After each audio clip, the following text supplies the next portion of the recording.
그래서 이제 우리가 40분 발표에 10분 논평 이렇게 해서 1부에 두 발표를 듣도록 하겠습니다. 첫 발표는 그냥 보고서 양민정 선생님께서 나오셔서 발표를 해주시겠습니다. 박수로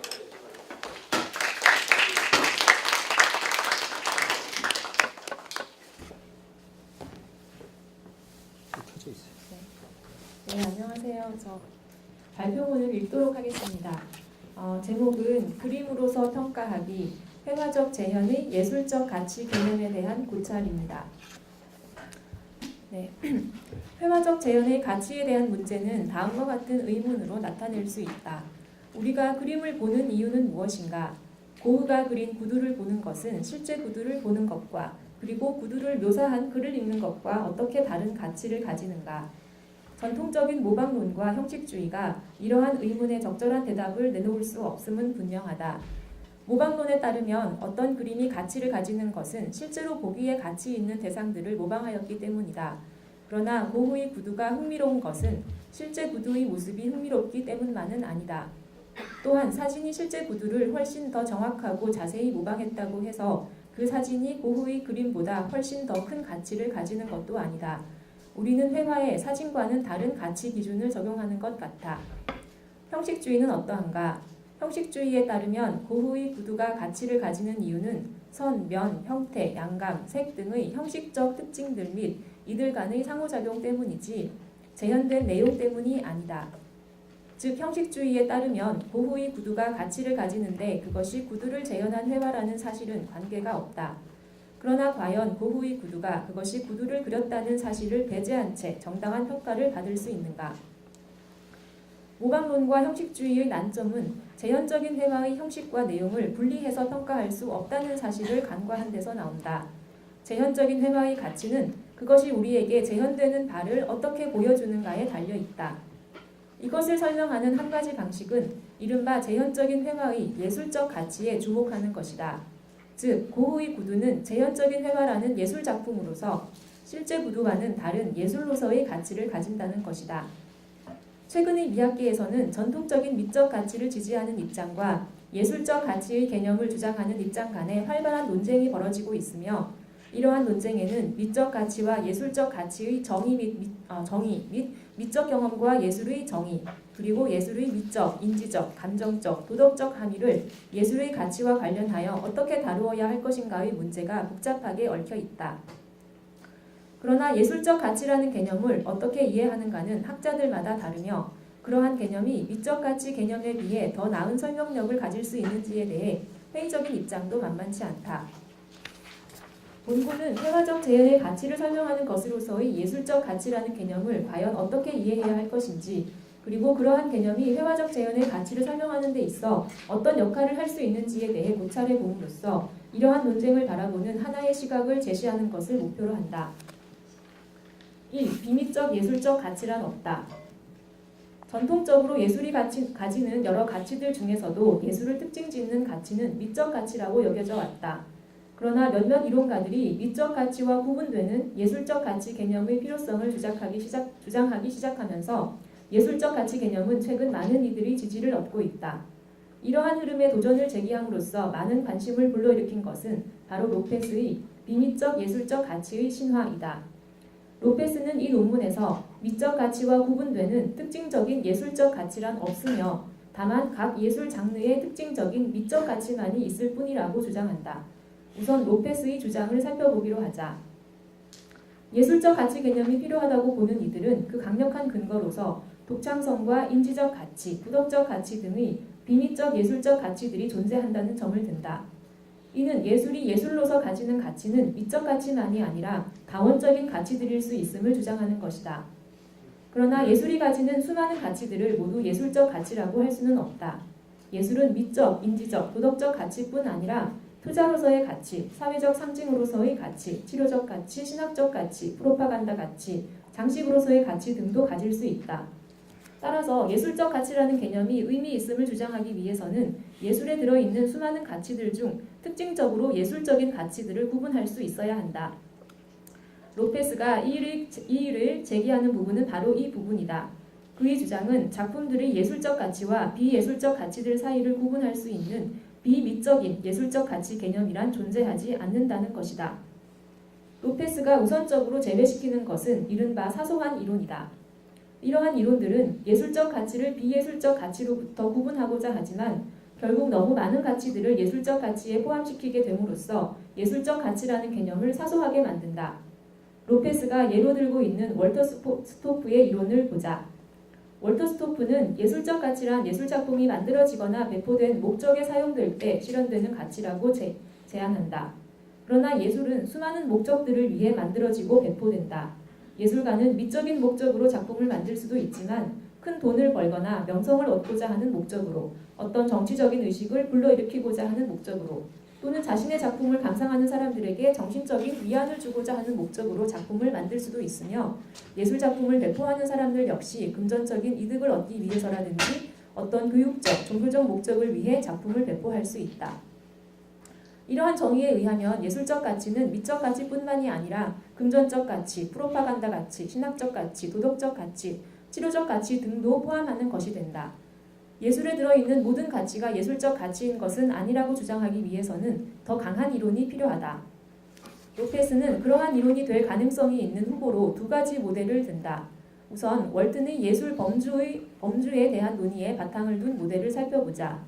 월튼에 따르면 예술의 범주들은 각 범주에 속한 속성들을 통해 성격화될 수 있다.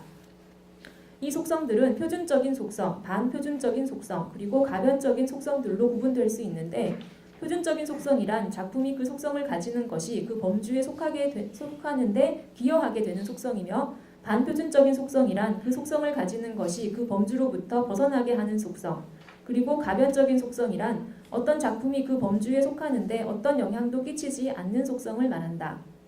예를 들어 회화라는 범주에서 평면성은 표준적 속성이며 움직이는 부분들을 가진다는 것은 반표준적 속성, 그리고 붉은색 부분이 있다는 것은 가변적인 속성이다. 월튼의 주장은 어떤 작품이 가지는 것으로 보이는 미적 속성들은 우리가 그 작품을 어떤 범주 안에서 감상하는가에 의존한다는 것이다. 예를 들어 몬드리안의 브로드웨이 부기우기는 흑백의 격자 무늬를 표준적인 속성으로 가지는 데스틸이라는 범주 안에서 바라본다면 활기가 넘치는 것처럼 보이지만 추상회화라는 범주 안에서 바라본다면 그러한 미적 속성을 잃을 것이다. 따라서 어떤 작품이 실제로 가지는 미적 속성을 알기 위해서는 그 작품을 올바른 범주 안에서 감상해야만 한다는 것이 월튼의 주장이다. 이 주장에 예술적 가치 개념을 대입해보자. 이에 따르면 어떤 작품이 예술로서 가지는 가치, 즉 예술적 가치는 그것이 예술이라는 범주 안에서 감상될 때 오직 그때에만 가지는 가치가 된다. 이러한 기준은 일견 예술적 가치를 비예술적 가치로부터 구분하게 해주는 것처럼 보인다.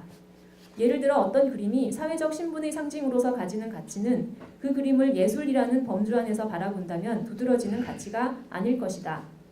따라서 우리는 사회적 신분의 상징으로서의 가치를 그 작품의 예술적 가치로부터 제외시킬 수 있게 된다. 그러나 과연 우리가 어떤 작품을 감상할 때 모든 예술 작품들을 포함하는, 그리고 오직 예술 작품들만을 포함하는 예술이라는 범주 안에서 감상하는가? 로페스가 예로 드는 스니킹 어라운드라는 곡을 보자. 로페스의 주장은 우리가 이 곡을 음악이라는 범주에서 감상할 때의 특징들이 이 곡을 예술이라는 범주에서 감상할 때의 특징들과 다르지 않다면 우리는 실은 이 곡을 예술이라는 범주가 아닌 그저 음악이라는 범주에서 감상하고 있는 것일 뿐이라는 것이다. 우리는 이 곡을 블루스라는 범주라든지 노래라는 범주 안에서 감상할 수 있지만 모든 도자기와 풍경화들까지 포함한 범주 안에서 감상하지는 않는다. 따라서 어떤 작품의 예술적 가치란 모든 예술을 포함하는 예술이라는 범주 안에서 감상될 때 가지는 가치라고 한다면 예술적 가치라는 것은 존재하지 않는다. 로페스가 검토하는 두 번째 모델은 성취로서의 예술적 가치 개념이다. 이러한 개념의 바탕이 되는 것은 예술작품들은 그것이 어떻게 생겨나게 되었는가에 의해 실현되는 가치를 가진 성취라는 생각이다. 물론 많은 것들이 인간의 성취의 결과이기는 하지만 서로 다른 종류의 성취에는 서로 다른 종류의 가치가 부여될 수 있다. 이 모델에 따르면 어떤 작품의 예술적 가치란 예술적 성취의 산물로서 그 작품이 가지는 가치가 된다. 그러나 예술적 성취란 무엇인가?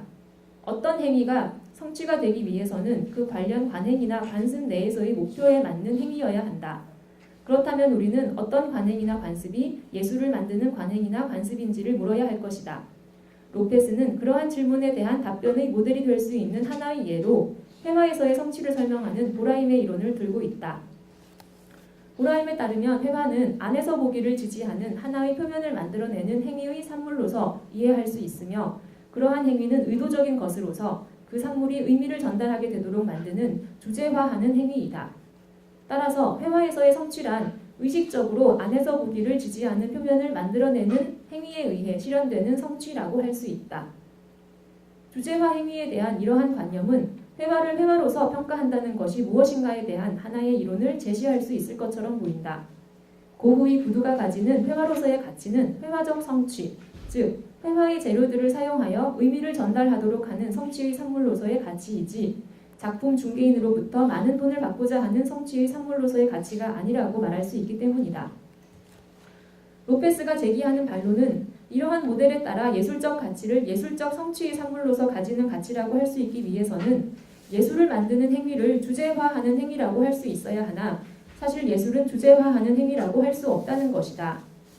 그 이유는 예술가들은 그저 어떤 재료들을 사용하여 의미를 전달하도록 하는 것이 아니라 반드시 어떤 예술 형식 또는 장르의 재료들을 사용하기 때문이다. 즉 예술가들은 음악, 회화 등을 만들어내는 재료들을 사용하여 주제화할 뿐이며 예술을 만드는 재료란 존재하지 않는다. 로페스는 더 나아가 회화나 음악의 관행이나 전통은 존재하지만 이러한 각 예술 장르의 관행이나 전통 이상의 예술을 만드는 관행이나 전통이라는 것도 존재하지 않는다고 주장한다. 그에 따르면 예술의 역사, 인류학 또는 사회학 등은 사실 회화, 서사시, 멜로드라마 등에 대한 이론들일 뿐이다. 로페스는 이 두 모델이 실패하는 이유는 보다 구체적인 예술 종류의 가치에 대한 이론들을 모델로 예술적 가치 개념을 도출해내고자 했기 때문이라고 본다. 회화, 블루스 음악 등의 구체적인 예술 종류들에는 그와 연관되는 매체, 전통, 그리고 관행이 존재하며 그것들은 그 예술 종류에 속하는 작품들에 의해 실현되는 특징적 가치의 근거가 된다. 그러나 전체로서의 예술에 연관되는 매체나 전통, 관행이란 존재하지 않기 때문에 우리는 예술적 가치라는 개념을 도출해낼 수 없다는 것이다. 그렇다면 각 종류 내에서의 예술적 가치를 말하는 것은 어떤가? 즉, 어떤 예술 작품의 예술적 가치는 그 작품의 노래로서의 가치, 회화로서의 가치 등이라고 말하면 되지 않을까? 로페스는 이러한 이론을 수축적 이론이라고 부른다. 수축적 이론의 문제점은 예술적 가치의 개념을 너무 넓힌다는 것이다. 어떤 예술 형식을 결정하는 것이 그 매체나 기법들이라고 했을 때 이 매체나 기법들이 예술에서만 사용되는 것은 아니다. 회화라는 예술 형식을 결정하는 묘사의 기법은 해부도를 그리는 데에도 사용되며 따라서 인체 해부도는 회화적 가치를 가지게 된다. 만약 노래로서의 가치, 회화로서의 가치 등을 예술적 가치라고 한다면 인체 해부도가 가지는 회화적 가치는 하나의 예술적 가치가 된다. 예술적 가치가 예술이 아닌 것에서도 발견될 수 있다는 점 자체는 문제가 되지 않을 수도 있다. 그러나 더 큰 문제는 우리가 수축적 이론을 받아들인다면 비예술적 가치들을 예술적 가치로서 받아들여야 하는 결과를 가져온다는 점이다. 어떤 작품을 한 예술 형식이나 장르에 속하도록 만드는 특징들은 비예술적 가치를 실현시키는 특징들일 수도 있기 때문이다. 예를 들어 어떤 그림은 그것이 우리에게 안에서 보기를 할 수 있게 해주는 바로 그 특징들 때문에 외설적 가치를 가질 수 있다. 그러나 외설적 가치를 예술적 가치라고 할 수는 없을 것이다.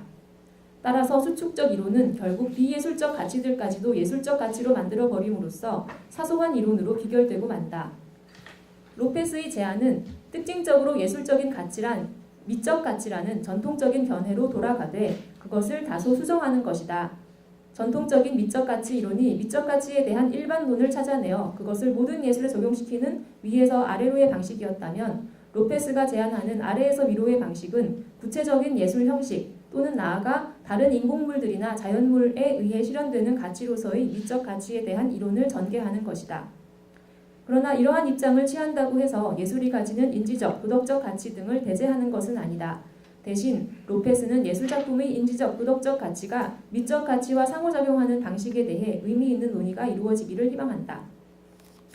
로페스의 주장을 요약하자면 예술적 가치라는 개념이 성립하기 위해서는 우리가 작품들을 정물화, 서사시, 재즈음악 등의 구체적인 예술 형식이 아닌 예술이라는 유형으로 분류되는 대상으로서의 가치를 말할 수 있어야 하나 사실 우리는 그렇게 할 수 없다는 것이다. 로페스의 이러한 주장은 많은 반발과 논쟁을 불러왔다. 그러나 필자가 주목하고자 하는 부분은 로페스의 주장에 반박하는 이론가들의 글들 안에서 사용되는 예술적 가치라는 개념이 모두 일치하지는 않는다는 점이다. 다음 장에서는 그들이 서로 다르게 이해하고 있는 듯 보이는 예술적 가치 개념이 실은 같은 개념인 것인지 또는 그중 한 가지만이 올바른 개념인 것인지 그렇지 않으면 로페스가 주장하듯이 공허한 개념에 불과한 것인지 검토할 것이며 이를 통해 예술적 가치라는 개념이 무엇을 의미할 수 있고 의미해야 하는지에 대해 생각해 보도록 하겠다. 이 예술적 가치란 무엇인가? 1. 예술의 정의의 바탕을 둔 예술적 가치 개념. 예술적 가치란 예술이 예술로서 가지는 가치라고 했을 때 우리는 예술이란 무엇인가에 대한 이론, 즉 예술의 정의가 예술적 가치란 무엇인가에 대한 답을 줄 것이라고 기대할 수 있다. 즉 예술이란 무엇인가를 알게 된다면 우리는 어떤 대상이 그러한 것으로서 가지는 가치를 말할 수 있지 않을까. 그러나 조금 더 생각해 본다면 이것이 그리 쉽지 않음을 알 수 있다. 예술을 그것이 가진 지각적 속성들이나 미, 모방 또는 표현 등의 관계에 의해 정의하려는 시도의 실패는 익히 알려져 있다. 오늘날 대부분의 이론가들이 동의하는 바는 예술의 정의는 예술과 그것을 둘러싸고 있는 관행 및 역사와의 관계에 의해 이루어질 수밖에 없다는 것이다. 예를 들어 제도론을 살펴보자. 제도론은 예술 작품을 어떤 사회 제도, 즉 예술계의 편에서 활동하는 한 사람 내지는 여러 사람이 감상을 위한 후보의 자격을 수여한 인공품으로서 정의한다. 또는 현재 가장 설득력 있는 예술의 정의 중 하나로 받아들여지는 역사적 예술 정의를 살펴보자. 레빈슨에 따르면 어떤 대상 X는 X에 대해 어떤 소유권이 있는 사람이 그것을 어떤 시점 T보다 이전의 시점에 예술 작품의 외연에 속하는 대상들이 올바르게 또는 표준적으로 현재 간주되거나 과거에 간주되었던 어떤 방식으로건 간주되기를 의도할 경우 오직 그 경우에만 T 시점에 하나의 예술 작품이 된다. 예술의 정의가 이렇게 주어진다면 우리는 과연 어떤 대상이 그러한 것으로서 가지는 예술적 가치가 무엇인지 말할 수 있을까? 필자는 이러한 시도는 다음과 같은 두 가지 문제를 가진다고 생각한다. 첫째, 외재적 예술 정의는 평가적인 개념이 아니라 분류적인 개념일 가능성이 크며 따라서 그러한 분류에 속하는 모든 대상들이 예술적 가치를 가진다고 해야 하는 결과를 가져온다는 것이다. 그렇다면 예술적 가치란 결국 예술인 것이면 무엇이든지 가지게 되는 가치가 된다. 물론 그러한 결론을 거리낌 없이 받아들일 수도 있다. 그러나 그렇게 되면 예술적 가치라는 개념은 사실상 가치 개념이라기보다는 예술인 것과 아닌 것을 분류하는 개념에 더 가깝게 된다. 둘째, 예술적 가치라는 개념은 예술로 분류되지 않는 대상들, 즉 예술의 정의가 제한하는 범위를 넘어서는 대상들에게도 적용된다. 예를 들어 우리는 어떤 가구나 철학적 논문이 예술적 가치를 가진다고도 말할 수 있다. 그렇다면 예술적 가치는 예술들만이 가지는 가치가 아닐 것이다. 예술적 가치를 예술만이 가지는 가치로 한정한다면 예술 이외의 대상들이 가지는 예술적 가치에 대한 추가적인 설명이 필요할 것이며 만약 예술 이외의 대상들에도 적용되는 예술적 가치 개념을 인정한다면 예술의 정의에서 도출되는 예술적 가치 개념이 아닌 다른 방식의 예술적 가치 개념을 찾아야 할 것이다. 우리가 예술 이외의 대상들의 예술적 가치를 가진다고 말하는 경우는 어떤 경우인가? 우선은 이러한 개념이 인간이 만든 산물에만 적용된다는 점을 상기해야 할 것이다. 자연물은 비유적인 의미가 아니라면 예술적 가치를 가진다고는 할 수 없을 것이다. 또한 예술적 가치라는 개념이 긍정적인 평가라는 점도 유의해야 할 것이다. 즉 일반적으로 우리는 인간이 만들어낸 산물 가운데서도 훌륭한 것들에 대해 예술적 가치를 가진다고 말한다. 그러나 이때의 이 훌륭함이란 어떤 측면에서의 훌륭함인가? 우리는 어떤 측면에서의 훌륭함을 가진 비예술 대상들에 대해 예술적 가치를 가진다고 말하는가? 이 문제는 다음 장에서 더 깊이 살펴보기로 하고 일단은 평가적 개념으로서의 예술적 가치 개념을 살펴보기로 하자. 2. 훌륭한 예술임을 의미하는 예술적 가치 개념. 위에서 우리는 분류적 개념으로서의 예술 정의에서는 예술적 가치 속에 함축되어 있는 평가적 의미를 도출할 수 없다는 것을 보았다. 그렇다면 예술적 가치라는 개념을 평가적 용어로서 즉 예술적 가치를 가진 대상이란 훌륭한 예술 작품을 의미하는 것으로 받아들이는 것은 어떨까? 헨스는 예술적 가치란 존재하지 않는다는 로페스의 주장에 반박하며 바로 이러한 의미에서의 예술적 가치가 실제한다고 주장한다.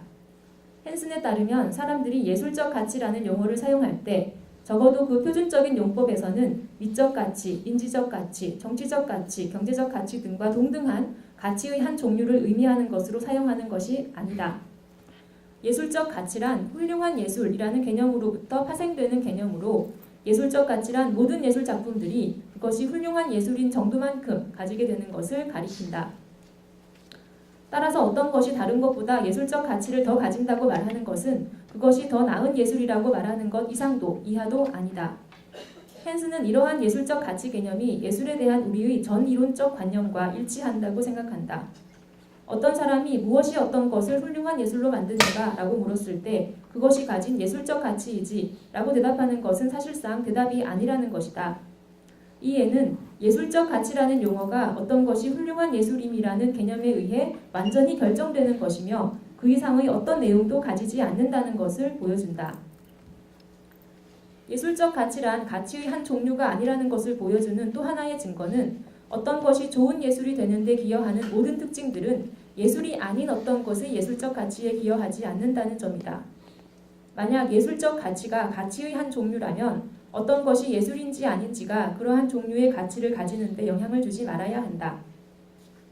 그러나 어떤 것이 예술이 아니라면 원칙적으로 그것은 예술적 가치를 가질 가능성이 없다. 이 말은 어떤 대상이 예술이 아니라면 그것이 가진 예술적 가치가 감소한다는 것을 의미하는 것이 아니라 그 대상에는 예술적 가치라는 개념을 아예 적용할 수 없다는 것을 의미한다. 어떤 것이 예술이 아니라면 그것은 훌륭한 예술도 될 수 없으며 예술적 가치가 없을 뿐 아니라 예술적 가치라는 것을 가질 수도 없는 것이다. 이러한 관점에 따르면 예술적 가치라는 개념은 어떤 것이 좋은 예술인 정도에 대해 이야기할 수 있게 해주는 편리한 언어적 구성물일 뿐이다. 헨스는 이러한 의미에서 예술적 가치를 가치의 한 종류로 다루는 것은 범주 오류의 전형적인 예라고 비판한다. 이러한 입장에 따르면 예술적 가치란 어떤 종류의 가치인지를 묻는 것은 의미가 없다. 우리가 예술적 가치에 대해 말할 수 있는 것이란 오직 예술 작품이 좋은 예술인 바로 그 정도만큼 가지게 되는 것이라는 것뿐이다. 따라서 어떤 것을 훌륭한 예술로 만드는 데 기여하는 것이 무엇인지 알 수 없더라도 우리는 예술적 가치라는 개념을 사용할 수 있다. 그리고 바로 이러한 점 때문에 우리는 예술 작품의 어떤 특징들이 그것의 예술적 가치에 기여하는지 또는 어떤 종류의 가치가 예술적 가치에 긍정적으로 기여하는지에 관한 논쟁을 이해할 수 있게 된다. 헨슨의 주장에 대해 우선적으로 제기할 수 있는 비판은 그가 말하는 예술적 가치란 예술의 정의에 바탕을 둔 예술적 가치 개념과 마찬가지로 어떤 것이 예술이 아니라면 가질 수 없는 것이 된다는 점이다. 그러나 우리가 정의상 예술이 아닌 대상들의 예술적 가치 개념을 적용하는 것이 잘못된 것이 아니라면 이러한 주장은 받아들이기 힘들다. 그러나 그의 주장에 대해 제기할 수 있는 더 중요한 질문은 만약 예술적 가치란 훌륭한 예술임을 의미한다면 그 훌륭함이란 과연 어떤 훌륭함인가 하는 것이다. 우리가 예술적 가치란 무엇인지를 물을 때 궁금해하는 것은 그것이 긍정적인 평가라는 사실 자체가 아니라 어떤 측면에서의 긍정적 평가인가 하는 것이다. 만약 그에 대한 대답이 주어지지 않는다면 훌륭한 예술이라는 말이 무엇을 의미하는지도 알 수 없을 것이며 따라서 예술적 가치란 무엇을 의미하는지도 알 수 없게 된다.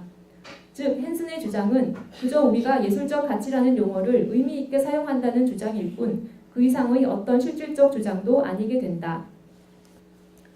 그러나 필자가 헨슨의 주장에 대해 주목하고 싶은 부분은 그가 예술적 가치란 미적 가치, 인지적 가치 등과 동등한 종류의 가치가 아니라는 점을 지적한 부분이다. 필자가 보기에 예술적 가치란 예술이 예술로서 가지는 가치들 중 미적 가치, 인지적 가치 등의 개념으로 포착할 수 없는 종류의 가치들까지 지시하는 개념이라기보다는 다른 종류의 가치들보다 상위의 어떤 전제가 되는 것으로서의 개념이기 때문이다. 이제 이러한 예술적 가치 개념의 실마리가 될 수 있는 또 하나의 주장을 살펴보기로 하겠다. 3. 성취로서의 예술적 가치 개념. 우리는 앞에서 성취로서의 예술 개념에 반대하는 로페스의 주장을 살펴본 바 있다. 로페스가 성취로서의 예술적 가치 개념에 반대하는 주된 이유는 음악이나 회화 등을 만드는 관행이나 전통, 그리고 그 안에서의 성취 이상의 예술을 만드는 관행이나 성취란 존재하지 않는다는 것이다. 그러나 허들스턴은 예술을 만드는 성취라는 것이 결국 회화나 음악을 만드는 성취 이상이 아니라 하더라도 예술적 가치는 예술적 성취가 되는 것에 있을 수 있다는 점을 보이고자 한다. 그가 드는 다음과 같은 예를 보자. 내가 친구들을 초대해서 그들을 위해 요리를 해준다고 해보자. 요리를 하는 동안 나는 스테이크를 어느 정도로 익힐 것인지, 야채류에 어떻게 양념을 할 것인지 등을 생각할 것이며 그 생각들조차 내 마음속에 현재 떠오르는 것으로 의식되지 않을 수도 있다. 그리고 누군가가 나에게 무엇을 하고 있는지 묻는다면 나는 요리를 하고 있어 라고 대답할 것이다. 그러나 나는 또한 좋은 친구가 되기 위한 행위에도 참여하고 있다고 할 수 있지 않은가? 물론 좋은 친구가 되는 데에는 요리를 해주는 것 말고도 많은 방식들이 있다. 그러나 좋은 친구가 되는데 성공하는 수많은 방식들이 있다 하더라도 좋은 친구 되기의 행위라는 것이 없다고는 말할 수 없다. 마찬가지로 그림을 그리거나 음악을 작곡하는 예술가들은 그들이 작업에 몰두하고 있을 뿐 자신들이 예술을 만드는 행위를 하고 있다고 의식적으로 생각하고 있지는 않을 수 있다. 그러나 그렇다고 해서 예술가들이 예술을 만드는 행위에 참여하고 있지 않다고 말할 수는 없다. 따라서 우리는 예술적 성취와 그로부터 나오는 예술적 가치를 말할 수 있다는 것이다. 그러나 필자가 보기에 이러한 허들스턴의 주장은 로페스가 제기하는 비판의 핵심을 비껴간 것이다. 로페스가 주장하는 바는 어떤 상위의 개념으로서 예술적 가치 또는 예술적 성취라는 개념이 있을 수 없다는 것이라기보다는 그러한 개념이 미적 가치 혹은 회화예술에서의 성취와 같은 하위 개념이 지시하는 것 이상의 것을 지시할 수 있는가에 대한 의문이다. 허들스턴이 주장하는 것처럼 그림을 그리는 관행이나 그 안에서의 성취를 예술적 행위나 예술적 성취라고 부를 수 있다 해도 예술적 성취라는 개념이 과연 미적 가치 또는 회화라는 관행에서의 성취 이상을 의미할 수 있는지 묻는 것은 유의미한 질문일 수 있다. 허들스턴이 말하는 예술적 가치 개념의 더 중요한 측면은 다음과 같은 것이다. 예술적 가치란 결국 미적 가치에 지나지 않는다면 어떤 대상이 미적 가치를 가진다고 했을 때 그 대상은 당연히 예술적 가치를 가지게 되는가? 단토의 구별 불가능성 논제를 떠올려 본다면 우리는 그렇지 않다는 것을 알게 된다. 보통의 소변기와 듀샹의 샘은 동일한 지각적 특징을 가지며 따라서 동일한 미적 가치를 가지지만 보통의 소변기와 달리 듀샹의 작품은 예술작품으로서 예술로서의 가치를 가지기 때문이다. 그러나 미적 가치에 대한 보다 넓은 개념에 따르면 미적 경험은 대상의 지각적 특징들만이 아니라 그것이 가진 인지적 메시지까지도 고려하는 것일 수 있으며 따라서 보통의 소변기와 듀샹의 샘은 그것들이 제공하는 미적 경험에 있어서 다르므로 미적 가치에 있어서도 다르다고 말할 수 있다. 그리고 로페스는 자신이 이러한 노선을 따름을 분명히 하고 있다. 그렇다면 다음과 같은 경우는 어떤가? 무작위로 캔버스에 물감을 뿌리는 기계를 생각해보자. 그리고 그 기계로 물감을 뿌린 결과가 우연히도 조르조네의 템페스트와 정확하게 똑같은 패턴이 되었다고 해보자. 기계로 물감을 뿌린 결과물을 보는 것은 조르조네의 작품을 보는 것만큼이나 풍부한 미적 경험을 선사할 것이다. 그러나 조르조네의 작품과 달리 기계로 물감을 뿌린 결과물은 예술적 가치를 가지지 못한다. 허들스턴은 이러한 차이에 대한 가장 직관적인 설명은 우연적인 결과물과 달리 조르조네의 작품은 위대한 인간의 성취라는 것이라고 말한다.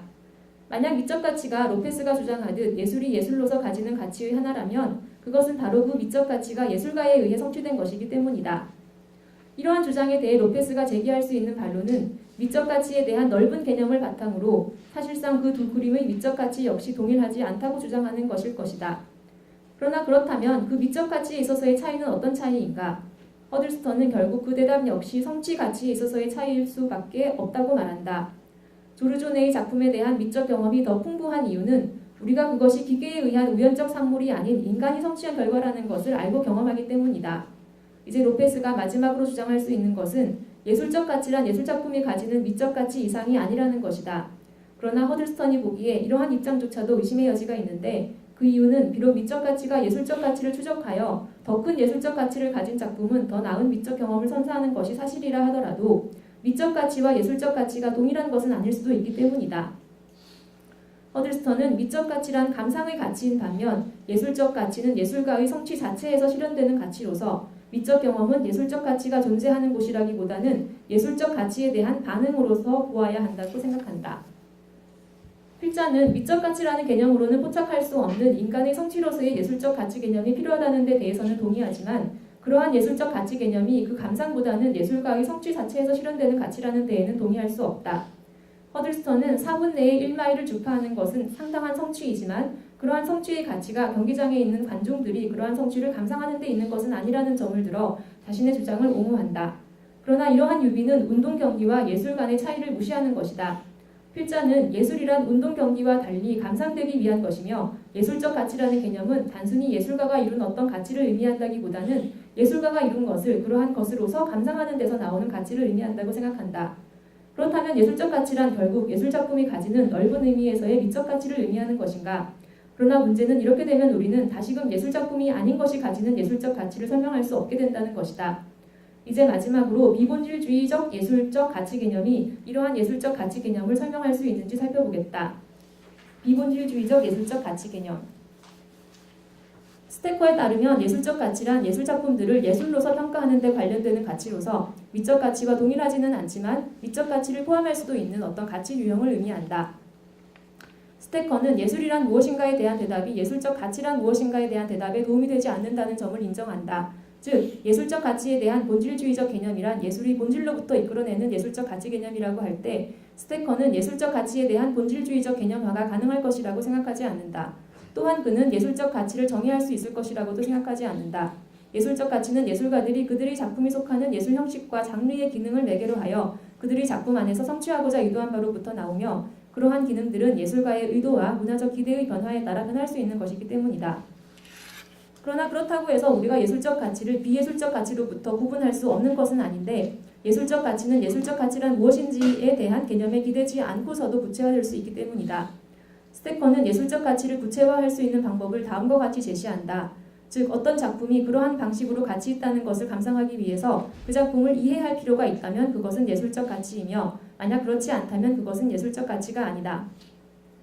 예를 들어 우리는 어떤 작품이 윤리적으로 논쟁의 여지가 있는 주제를 가질 때 그 작품의 가치를 평가하기 위해서는 그 작품이 그 주제를 어떤 방식으로 탐구하고 그 주제에 대해 그 작품이 어떤 태도를 표방하며 그 작품이 감상자들에게 무엇을 상상하고 느끼도록 요구하는지 이해해야만 한다.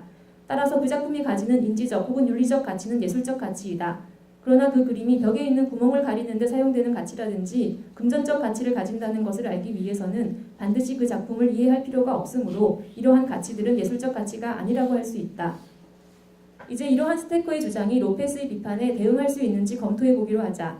스테커는 예술적 가치에 대한 비본질주의적인 관념을 지지한다면 수많은 가치들이 예술적 가치가 될 수 있으며 무엇이 예술적 가치인지가 예술 형식이나 예술 작품들마다 달라질 수 있다는 것을 인정한다. 그렇다면 스테커가 말하는 예술적 가치란 결국 각 예술 형식 내에서 실현되는 가치들의 총합을 이야기하는 것이 아닌가. 즉, 스테커의 이론은 로페스가 말하는 수축적 이론의 하나일 수 있다. 그렇다면 스테커는 어떤 매체나 기법들에 의해 만들어진 모든 산물들이 예술적 가치를 가지게 되고 만다는 로페스의 비판에 어떻게 맞설 수 있을 것인가. 스테커는 이를테면 예술이라는 유형으로 분류될 수 있는 회화가 있고 그렇지 않은 회화가 있으며 우리는 이것들을 서로 겹치는 부분이 있을지는 모르나 다른 방식으로 가치 평가한다고 주장한다. 스테커가 보기에 이 점이야말로 예술적 가치와 미적 가치의 차이를 보여주는데 왜냐하면 어떤 매체에 속하는 모든 것들은 미적으로 평가받을 수 있기 때문이다. 따라서 우리는 미적 가치라는 개념 이외에 예술이라는 유형으로 분류되는 대상들에게만 적용되는 가치로서의 예술적 가치 개념이 필요하다는 것이다. 우리는 이러한 스테커의 주장으로부터 그가 말하는 예술적 가치 개념 역시 예술로서 분류된 것들에만 적용되는 가치 개념이라는 것을 알 수 있다. 그렇다면 이러한 스테커의 주장 또한 로페스가 월트의 예술 범주 이론을 바탕으로 한 모델에 대해 했던 비판에 노출되는 것이 아닌가. 필자는 이 부분에 대한 양자의 논점을 비교해 보는 것은 예술적 가치 개념에 대한 중요한 국면을 밝혀줄 수 있다고 생각한다. 로페스는 우리가 회화를 감상하는 것은 모든 예술들을 포함하는 예술이라는 범주 안에서 감상하는 것이 아니라 그저 회화라는 범주 안에서 감상하는 것이므로 그러한 감상으로부터 오는 가치에 예술적 가치라는 개념을 적용시킬 수 없다고 비판한다. 그러나 로페스가 일단 회화로 분류된 것들에 대해서는 똑같은 종류의 가치를 적용시킬 수 있다고 보는데 반해 스테커는 회화로 분류된 것들 가운데서도 예술인 것과 아닌 것들 사이에 가치의 차이가 있을 수 있다고 주장한다. 스테커는 예술로서 분류되는 회화와 그렇지 않은 회화는 서로 다른 방식으로 가치 평가된다고 보기 때문이다. 필자는 결국 양자의 차이는 예술과 매체나 형식을 공유하나 예술로서 분류되지 않는 대상들에 어떤 가치를 부여할 것인가의 차이에 있는 것이라고 생각한다. 이제 다음 장에서는 지금까지의 고찰들을 바탕으로 필자가 생각하는 예술적 가치의 개념을 밝히고 이러한 예술적 가치 개념이 회화적 재현의 가치에 대해 어떤 함의를 가질 수 있는지 생각해 보기로 하겠다. 3. 회화적 재현의 예술적 가치. 자, 마지막 부분입니다. 위에서 우리는 예술적 가치 개념의 공허함을 주장하는 로페스의 입장과 그에 반대하여 예술적 가치 개념이 의미 있음을 주장하는 몇 가지 입장들을 살펴보았다. 로페스의 도전은 예술이라는 유형으로 분류되는 대상으로서의 가치라는 것이 과연 있느냐는 것이었다. 그리고 그에 대응하는 여러 예술가들은 예술로 분류되는 대상들이 예술로서 가지는 가치라는 것이 있음을 보이기 위해 노력한다. 그러나 필자는 로페스가 제기하는 질문의 핵심은 우리가 예술적 가치 개념을 이야기할 때 과연 분류적 개념으로서의 예술들이 그리고 그것들만이 가지는 가치를 이야기하는가의 문제에 있다고 생각한다. 그리고 필자는 만약 예술적 가치가 분류적 의미에서의 예술들 모두가 그리고 그것들만이 가지는 가치라면 그런 것은 없다는 로페스의 의견에 동의한다. 그러나 그렇다고 해서 예술적 가치 개념 자체를 거부하기보다는 분류적 의미의 예술 개념보다 넓은 의미에서의 예술적 가치 개념이 있다는 것을 주장하고자 한다. 필자는 예술적 가치 개념을 밝히는 데 있어 예술로 분류되지 않는 대상들이 가지는 예술적 가치를 해명하는 일이 중요하다고 생각한다. 여기서 말하는 예술로서 분류되는 대상들이란 이를테면 모든 그림은 예술이라는 의미에서 예술인 것들이 아니라 예술사 혹은 예술이라는 제도에 편입되는 것으로서의 예술을 말한다. 무료한 한낮의 끄적인 낙서 그림이라든가 상업적 일러스트레이션 등은 후자의 의미에서의 예술에 포함되지는 않을 것이다. 필자가 제기하는 의문은 그리고 필자가 생각하기에 로페스가 진정으로 제기하고 있다고 생각하는 의문은 과연 이러한 의미에서의 예술에 포함되는 그림들과 그렇지 않은 그림들이 서로 다른 종류의 가치를 가지는가 하는 것이다. 스테커는 회화로 분류된 것들 가운데서도 예술인 것과 아닌 것들은 서로 다른 방식으로 가치 평가된다고 명시적으로 주장한다. 그러나 상업적 일러스트레이션과 그 후의 구두를 평가하는 서로 다른 방식이라는 것이 과연 존재하는가? 필자는 어느 한쪽이 더 높은 가치를 가질 수는 있으나 서로 다른 종류의 가치를 가진다고는 생각하지 않는다. 스테커는 예를 들어 어떤 카페트, 퀼트 또는 가구 같은 것들은 너무나 아름답거나 표현적이거나 또는 의미심장해서 우리는 그것들을 단지 경의를 표하기 위해서가 아니라 말 그대로 예술작품으로 간주한다고 말한다. 예술로서 분류된 대상들만이 가지는 가치라는 것이 있다고 주장하는 이들이라면 이처럼 예술 장르에 속하지 않으나 예술적 가치를 가지는 대상들을 결국 예술에 편입시켜야만 할 것이다. 그러나 과연 우리는 이러한 결과를 거리낌 없이 받아들일 수 있는가? 가구의 경우가 애매하다면 예술적 가치를 가지는 철학 논문 혹은 예술적 가치를 가지는 일러스트레이션, 예술적 가치를 가지는 대중가요 등을 생각해보자. 이러한 것들은 예술 작품인가? 그리고 그러한 것들이 예술 작품이라면 그것들은 예술 작품이 아닌 철학 논문, 일러스트레이션, 대중가요 등과는 완전히 다른 종류의 가치를 가지는 것인가? 그보다 우리가 예술적 가치를 가진 철학 논문, 일러스트레이션, 대중가요와 그렇지 않은 철학 논문, 일러스트레이션, 대중가요를 명확히 구분할 수 있는 것인가? 문제는 우리가 어떤 비예술로 분류되는 대상들이 예술적 가치를 가지고 있다고 할 때의 예술적 가치 개념과 예술 작품들만이 예술적 가치를 가진다고 할 때의 예술적 가치 개념이 일치하지 않는다는 데 있다. 그리고 예술 작품들만이 예술적 가치를 가진다고 할 때의 예술적 가치 개념이 일부의 철학 논문, 가구, 일러스트레이션 등만을 예술 작품으로 편입시키고 그것들은 그렇게 편입되지 못한 철학 논문, 가구, 일러스트레이션 등과는 완전히 다른 종류의 가치를 가지게 되는 결과를 가지고 온다면 필자로서는 그러한 예술적 가치 개념에 동의하기 힘들다. 필자는 어떤 대상이 예술인가 아닌가의 문제는 그 대상이 예술적 가치를 가지는가의 문제와는 별개로 다루어져야 한다고 생각한다. 그렇다면 그러한 예술적 가치란 무엇인가? 비예술로 분류되는 일러스트레이션이나 그 후의 구두가 공통적으로 가질 수 있는 예술적 가치란 과연 어떤 것인가? 필자는 그것을 감상을 위한 인간 성취의 산물로서 가지는 가치로 정의하고 싶다. 필자는 이러한 의미의 예술적 가치 개념을 분류적인 의미로서의 예술 작품들만이 가지는 예술적 가치 개념보다 상위의 개념으로서 제안하고자 한다. 예술적 가치를 가지는 것들에는 예술 작품도 있을 수 있지만 예술적 가치를 가지는 일러스트레이션이나 철학 논문처럼 예술 작품으로 분류되지 않는 것들도 있다. 그러나 그것들 모두가 예술적 가치를 가진다고 할 수 있는 것은 우리가 그것들을 감상의 대상으로서의 인간 성취의 산물로서 가치를 가지는 것으로 간주할 수 있을 때이다. 이러한 의미의 예술적 가치 개념은 사실상 우리가 예술 작품들이나 비예술 작품들에 부여하는 미적 가치, 인지적 가치, 도덕적 가치, 예술사적 가치 등의 다른 가치들이 전제가 되는 것으로서의 개념이라고 할 수 있다. 예술적 가치는 많은 대상들에 부여될 수 있으며 좁은 의미의 예술은 그러한 대상들 중 일부일 뿐이다. 필자는 예술로서 편입되면 자동적으로 예술적 가치를 가지게 된다기보다는 예술적 가치를 가진 것들 중 일부가 예술로 편입된다는 것이 우리의 직관과 더 잘 부합한다고 생각한다. 그렇다면 이러한 예술적 가치란 어떤 대상이 감상되는 것으로서 가지는 가치인 미적 가치 개념과 어떻게 다른가? 그것은 예술적 가치란 인간 행위의 산물이며 인간이 성취한 결과로서 가지는 가치라는 점이다. 자연물과 인공물은 모두 미적 가치를 가질 수 있으나 오직 인간의 산물만이 예술적 가치를 가질 수 있기 때문이다.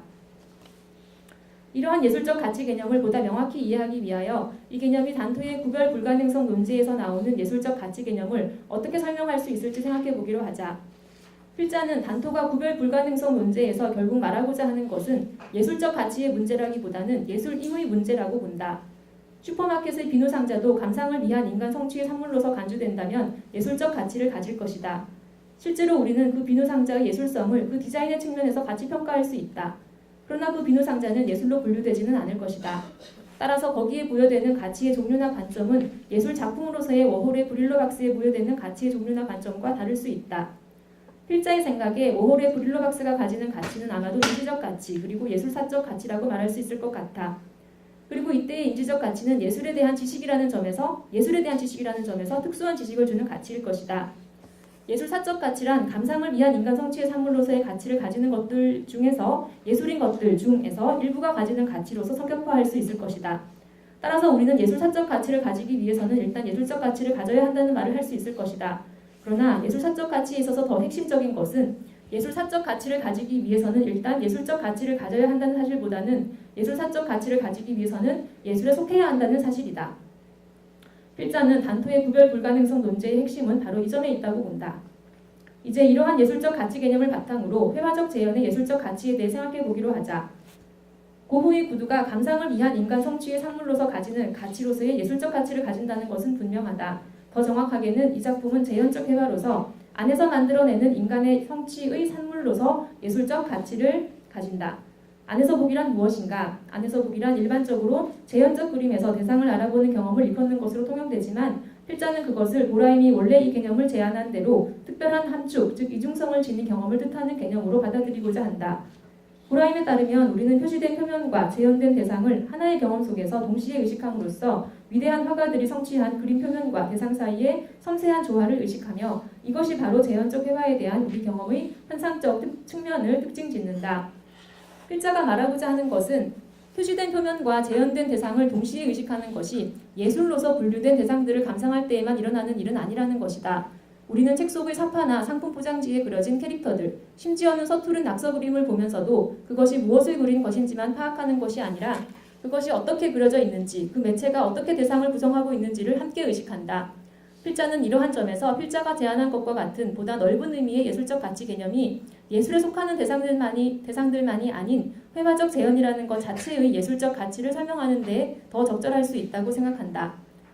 그러나 이 말이 고흐의 구두는 상품 포장지에 그려진 일러스트레이션과 동일한 가치를 가진다는 것을 의미하지는 않는다. 예술적 가치를 가진 대상들은 다양한 정도의 미적 가치, 인지적 가치를 가질 수 있으며 그 중에서도 예술에 속하는 대상들은 예술 작품으로서의 예술사적 가치와 같은 특수한 가치를 가질 수도 있을 것이다. 그러나 중요한 것은 우리가 예술이든 아니든 회화적 재현의 다양한 가치를 이야기할 때에는 그것이 안에서 보기를 만들어내는 인간 성취의 산물이기 때문에 그러한 가치를 가진다는 점을 전제로 해야 한다는 것이다.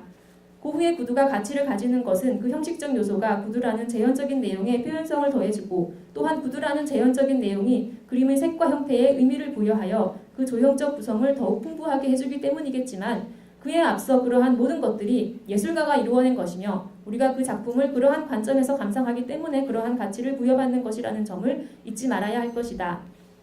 이제 마지막으로 이러한 회화적 재현의 예술적 가치 개념이 과연 예술적 가치와 비예술적 가치를 구분할 수 있는지 테스트해 보기로 하자.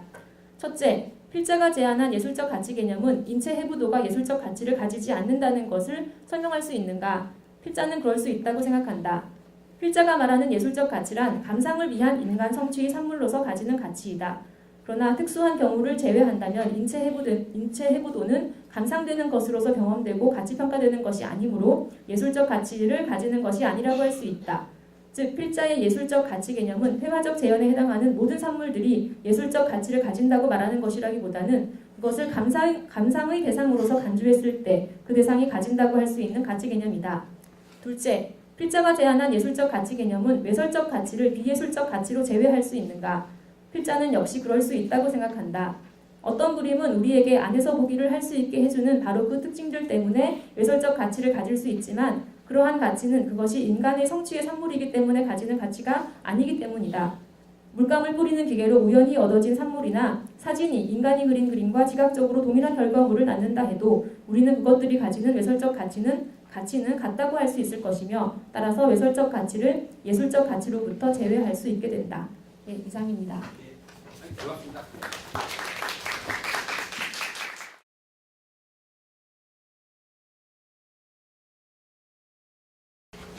시간이 없으므로 논평문을 바로 읽도록 하겠습니다. 미래로서 평가학이라는 주제목을 가지고 있는 이 논문은 해학의 결연이 가지는 가치에 대한 논의로부터 예술 전반이 가진다고 말해주는 가치, 그 예술적 가치에 대한 견해를 구성해내고자 하는 기획을 가지고 있다. 저자는 이러한 기획 아래 두 가지 주장을 펼친다. 첫째, 로페즈의 논의를 조차 기존의 예술적 가치를 다루는 이론들, 즉 사소한 이론으로부터 비본질주의적 예술적 가치 개념에 이르기까지는 공허하다. 둘째, 그러나 로페즈의 개념과는 달리 분류적 의미의 예술적 개념보다 더 넓은 외연에 적용될 수 있는 예술적 가치 개념을 확보할 수는 있고 이는 감상을 위한 인간 성취의 산물로서 가지는 가치로 개념 규정될 수 있다. 필자의 생각에 이 두 주장은 한 논문에서 주장되기에는 다소 커다란 두 주제이다. 그러나 저자는 자신의 주장에 해당하는 두 번째 주장을 성립시키는 데 필요한 용어들의 방점을 주며 첫 번째 논의를 힘차게 이끌어 나갈 뿐만 아니라 이로부터 저자여 자신만의 견해를 형성하고 있다는 점에서 이 논문이 빛을 발한다고 생각한다. 한편 필자는 첫 번째 주장을 만드는 과정에 있어 제기될 수 있는 상대적으로 사소한 많은 변동들이 있을 수 있다고 보지만 두 주장 중 두 번째 주장이 저자가 최종적으로 가고자 하는 더 핵심적인 것이라고 보고 두 번째 주장에 대한 몇 가지 질문을 던짐으로써 논평을 대신하려 한다. 첫째, 저자의 주장대로 만약 예술적 가치 개념 자체를 거부할 이유는 없고 그래서 예술적 가치 개념을 규정하고자 한다면 이때 반드시 예술로 분류되지 않는 대상들을 포함하도록 넓은 의미의 예술적 가치를 규명하는 일이 반드시 필요한가? 혹은 그러한 가치를 반드시 예술적 가치라 불러야 하는가? 두 번째, 만약 필요하고 그 이유가 비료한 한 가지 끄적인 낙서 그림이나 상업적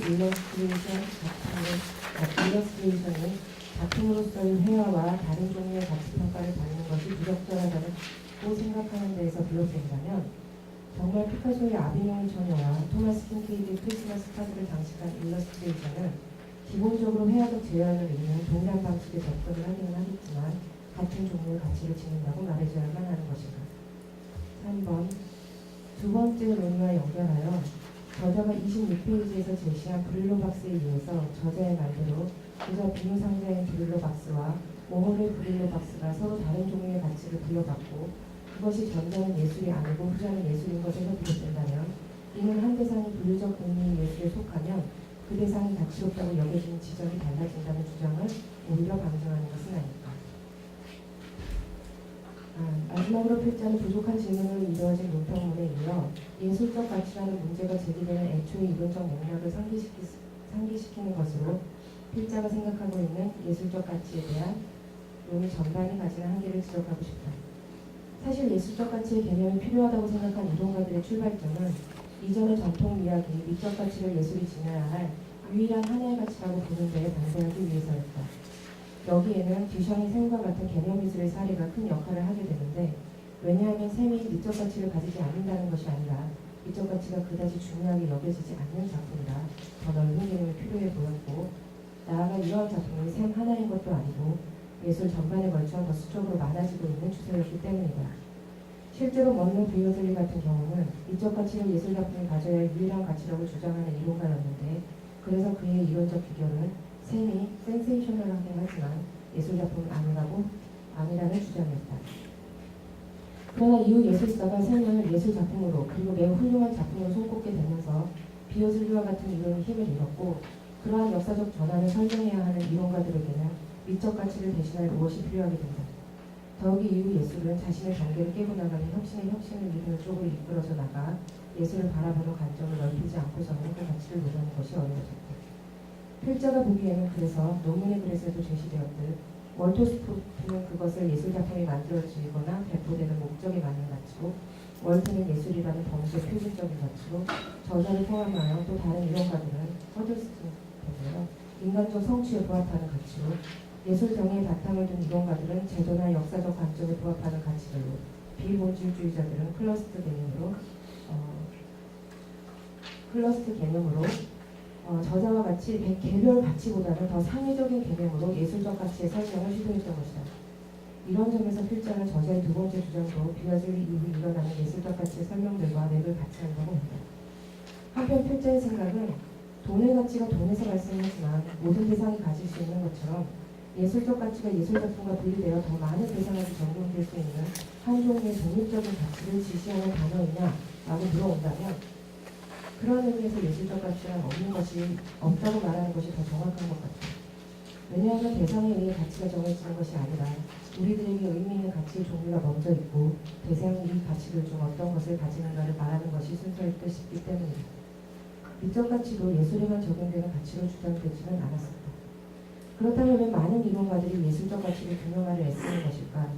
필자의 짧은 소견으로는 앞서 언급했듯이 예술이 미적 가치보다는 많은 가치를 가진다는 것을 설명하는 것이 역사적으로 필요하게 되었고 이에 우리에게 예술작품이 가지는 가치는 미적인 측면 외에도 매우 다양한 측면에서 논의될 수 있다는 것을 설명하고 싶은 동일한 취지를 가진 각기 다른 이론가들의 재정의가 예술이 예술로서 지니는 가치, 즉 예술적 가치를 규명하고자 했던 것이 아닌가 싶다. 그리고 필자는 이것이 예술적 가치 개념을 규정하는 비어즐리 이후 시도들이 가지는 핵심이자 예술에 대해 알려주는 바가 없는 것은 아니지만 한계일 것이라 조심스럽게 추측됩니다.